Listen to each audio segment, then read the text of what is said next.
Summer break is in full swing, and that typically means a lot of us are spending more time outdoors. The bugs are also starting to buzz, which means that we need some advice on how to protect ourselves from those pesky bites and things like West Nile. Joining us now is Dr. Lindsey Fish from Denver Health. It's the only downside to the outdoors. It really is. The bugs. It really is. Yes. All right. Well, let's talk about mosquito bites. What are some basics that we should know? We're originally from Minnesota. We know mosquitoes. We know mosquitoes, yes. We do, but the reality is they're here, and we're going to see more this year with how the weather has been. It's an early season. So mosquitoes, lots of different kinds. They carry lots of different illnesses, but here's the thing. We're all familiar with bites from mosquitoes. That's actually a local allergic reaction. Some people can experience whole body allergic reactions to those bites, so that looks very different. And then when you talk about like West Nile, we do worry about the diseases that mosquitoes can carry, and that causes lots of problems for us. Okay, so most of us have heard of West Nile, but what is West Nile? And then what are some other common diseases that are associated with mosquito bites?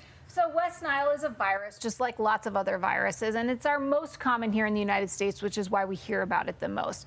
Other ones that we should think about is severely but very rarely encephalitis cases do occur from mosquitoes in the United States. What you want to be really aware of is when you travel outside of Colorado. Even in our warmer parts of the United States, like the South, we do see some different viruses, and certainly out of the country, you need to think about yellow fever, dengue fever, chikungunya, and Zika viruses. And so if you're traveling somewhere outside of Colorado, it's really important to think about that and be prepared, because some of those you can get vaccinations for. Okay, interesting. So, okay, I think we all think Minnesota, the Midwest, all the humidity and moisture. What are mosquitoes, where are they most active, and in what kind of environments? Yeah, so certainly water contributes, as you mentioned. Lots of places have it more of that, but we have water here and we have moisture in our air as well. And so mosquitoes like being in wooded areas, marshy areas, and certainly around water.